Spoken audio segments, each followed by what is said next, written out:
ओम शांति। 21/2/2024 प्रात मुरली। ओम शांति। बाप दादा मधुबन। मीठे बच्चे, ज्ञान की तलवार में योग का जौहर चाहिए, तभी विजय होगी। ज्ञान में योग का जौहर है तो उसका असर जरूर होगा।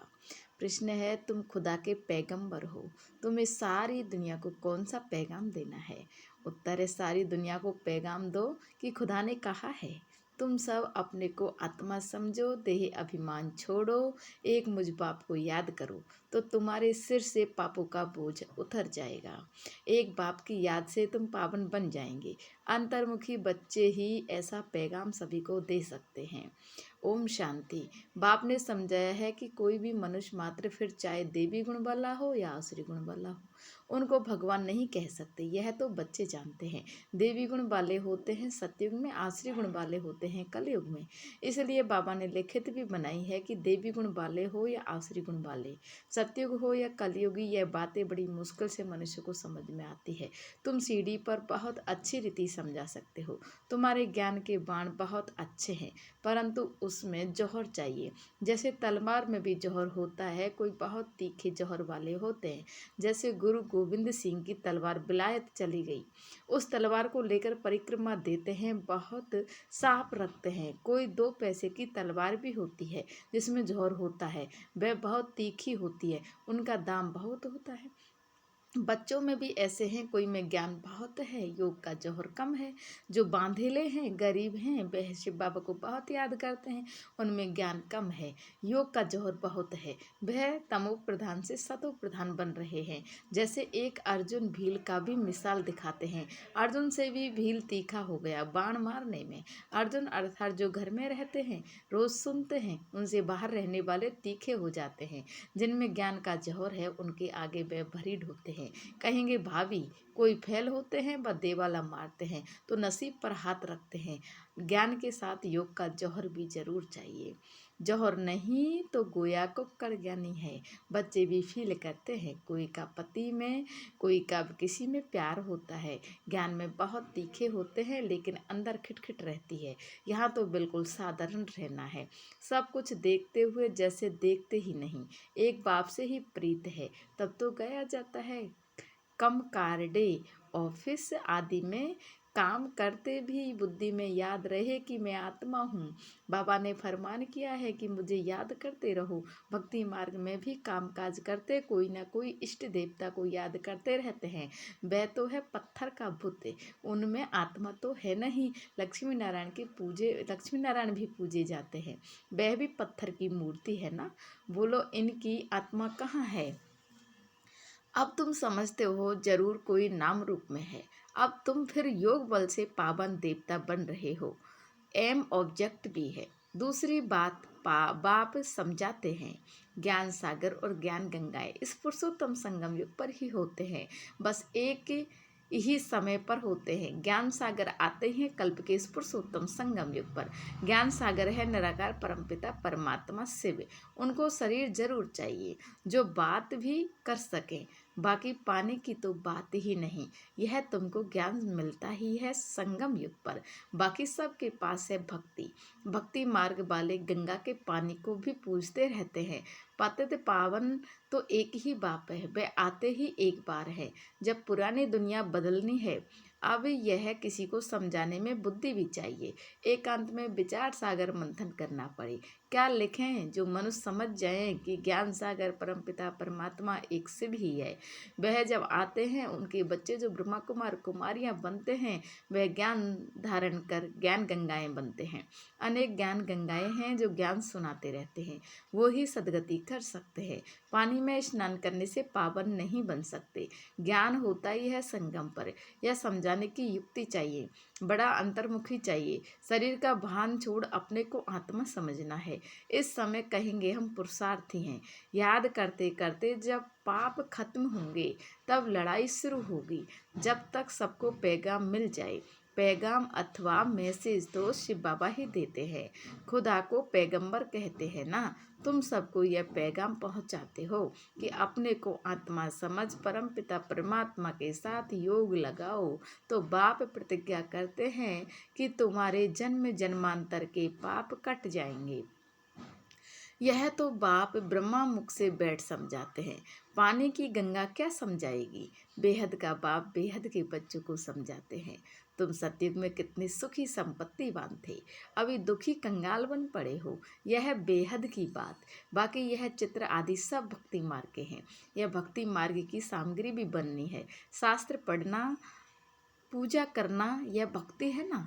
मैं थोड़े ही शास्त्र आदि पढ़ाता हूँ, मैं तो तुम पतितों को पावन बनाने के लिए ज्ञान सुनाता हूँ कि अपने को आत्मा समझो। अभी आत्मा और शरीर दोनों ही पतित हैं।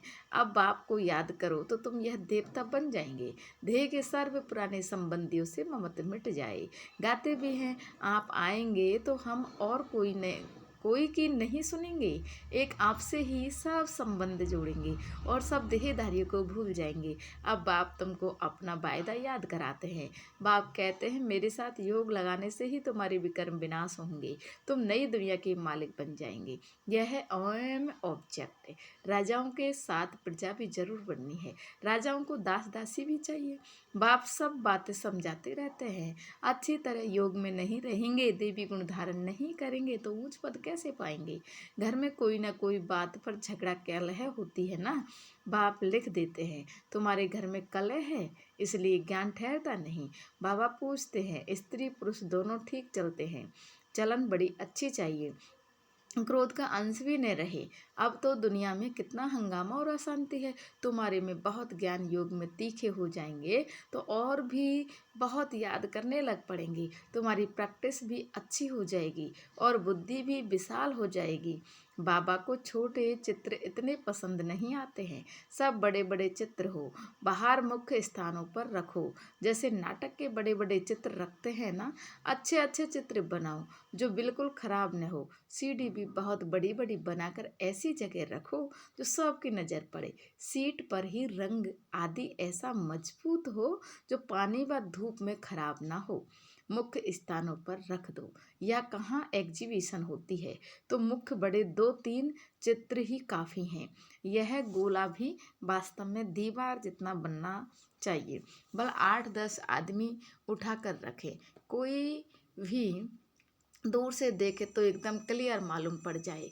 सतयुग में तो और सब इतने धर्म होते नहीं, वह तो आते ही बाद में है। पहले तो स्वर्ग में बहुत थोड़े मनुष्य होते हैं, अब स्वर्ग है या नर्क तुम इस पर बहुत अच्छी तरह समझा सकते हो। जो आए उनको समझाते रहो। बड़े बड़े चित्र हो, कैसे पांडवों के बड़े बड़े बुत बनाते हैं। तुम भी पांडव हो ना। शिव बाबा तो संगम पर पढ़ाते हैं, वह श्री कृष्ण है सतयुग का फर्स्ट प्रिंस। तुम समझाते समझाते अपनी राज्य स्थापन कर लेते हो। कोई पढ़ते पढ़ते छोड़ देते हैं, स्कूल में भी कोई नहीं पढ़ सकते हैं तो पढ़ाई छोड़ देते हैं।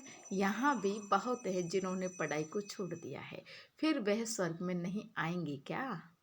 मैं विश्व का मालिक, मेरे से कोई 2 अक्षर भी सुने तो भी स्वर्ग में जरूर आएंगे।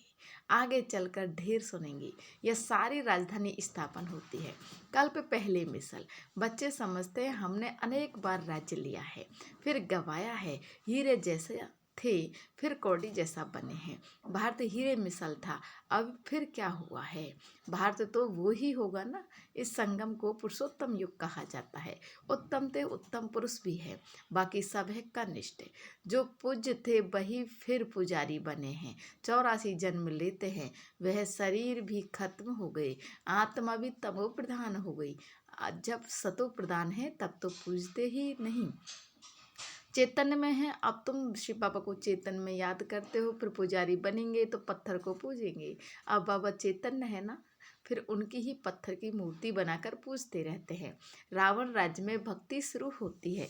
आत्माएं वही हैं, भिन्न भिन्न शरीर धारण करती आई हैं। नीचे गिरने से ही भक्ति शुरू होती है। बाबा फिर आकर के ज्ञान देते हैं तो दिन शुरू हो जाता है। ब्राह्मण सो देवता बन जाते हैं। अब तो देवता नहीं कहेंगे, ब्रह्मा तो सतयुग में होता नहीं। यहाँ ब्रह्मा तपस्या कर रहे हैं, मनुष्य है ना, शिव बाबा को शिव ही कहा जाता है। इनमें है तो भी शिव बाबा कहेंगे, दूसरा कोई नाम नहीं रखा जाता। इनमें शिव बाबा आते हैं, वह ज्ञान का सागर है, इस ब्रह्मा तन द्वारा ज्ञान देते हैं। तो चित्र आदि भी बड़े समझ से बनाने हैं, इसमें लिखित ही काम में आती है। पतित पावन पानी का सागर या या पानी की नदियाँ हैं, वह ज्ञान सागर और उनसे निकली हुई ज्ञान गंगाएं ब्रह्मा कुमार कुमारियाँ हैं। इनको ही बाप ज्ञान देते हैं। ब्रह्मा द्वारा जो ब्राह्मण बनते हैं वही फिर देवता बनते हैं। विराट रूप का चित्र भी बहुत बड़ा दिखाना है। यह है मुख्य चित्र। बाप समझाते हैं, मीठे बच्चे, तुम्हें अपनी सिविल बुद्धि बनानी है। जब बाबा देखते हैं कि इनकी क्रिमिनल आई है तो समझ जाते हैं यह चल नहीं सकेंगे। तुम्हारी आत्मा अब त्रिकालदर्शी बनती है। यह कोई बिरला समझते हैं, बहुत बुद्धू हैं, बाप को फारगती दे देते हैं। यह तो बच्चे समझते हैं कि राजधानी स्थापन हो रही है, उसमें सब चाहिए। पिछाड़ी में सब साक्षात्कार होंगे। फर्स्ट क्लास दास दासियां भी बनेंगी। फर्स्ट क्लास दासी कृष्ण की पालना करेंगी। बर्तन साफ करने वाली, खाना खिलाने वाली, सफाई करने वाली सब होंगी। यहाँ से ही निकलेंगी। फर्स्ट नंबर वाली जरूर अच्छा पद पाएगी। वह भाषणा आती है। बाबा को बच्चों से भाषणा आती है।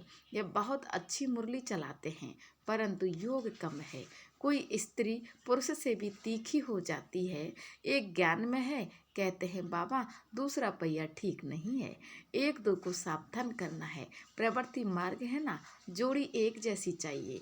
आप समान बनाना है, पिछाड़ी में तुम दुनिया को ही भूल जाएंगे। समझते हो ना कि हम हंस हैं, यह बगुला है। किसी में कोई अवगुण, किसी में कोई चटाभेटी भी चलती है। मेहनत बहुत है भी बहुत सहज। सेकंड में जीवन मुक्ति, बिगर कौड़ी खर्च ऊंच से ऊंच पद पा सकते हैं। गरीब जो है वे अच्छी सर्विस करते रहते हैं। यह तो पता है ना कि कौन कौन खाली हाथ आए हैं। बहुत कुछ ले आने वाले आज है नहीं, और गरीब बहुत ऊंच मर्तबा पा रहे हैं। अच्छा, मीठे मीठे शिकलते बच्चों प्रति माता पिता बाप दादे का याद प्यार और गुड मॉर्निंग। रूहानी बाप की रूहानी बच्चों को नमस्ते।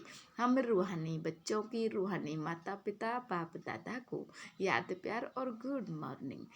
आज की मीठी मुरली के लिए मीठे प्यारे बाप दादा को कोटि कोटि शुक्रिया। मेरे प्यारे बाप दादा, शुक्रिया।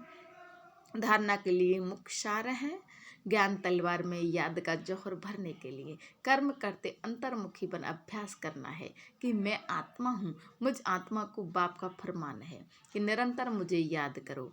एक बाप से सच्ची प्रीत रखो। देह और देह के संबंधियों से ममत्व निकाल दो। दूसरा है, प्रवृत्ति में रहते एक दो को सावधान कर हंस बन ऊंच पद लेना है। क्रोध का अंश भी निकाल देना है। अपनी शिविल बुद्धि बनानी है। वरदान है, साक्षी हो कर्मेंद्रियों से कर्म कराने वाले, कर्तापन के भान से मुक्त अशरीरी भव।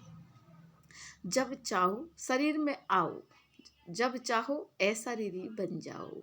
कोई कर्म करना है तो कर्मेंद्रियों का आधार लो, लेकिन आधार लेने वाली मैं आत्मा हूँ, यह नहीं भूलें।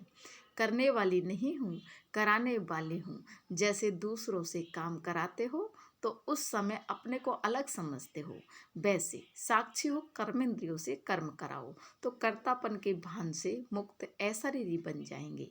कर्म के बीच बीच में एक दो मिनट भी अशरीरी होने का अभ्यास करो तो लास्ट समय में बहुत मदद मिलेगी। आज का स्लोगन है, विश्व राजन बनना है तो विश्व को सकाश देने वाले बनो। विश्व राजन बनना है तो विश्व को सकाश देने वाले बनो। अच्छा, ओम शांति। प्यारे बाप दादा, ओम शांति।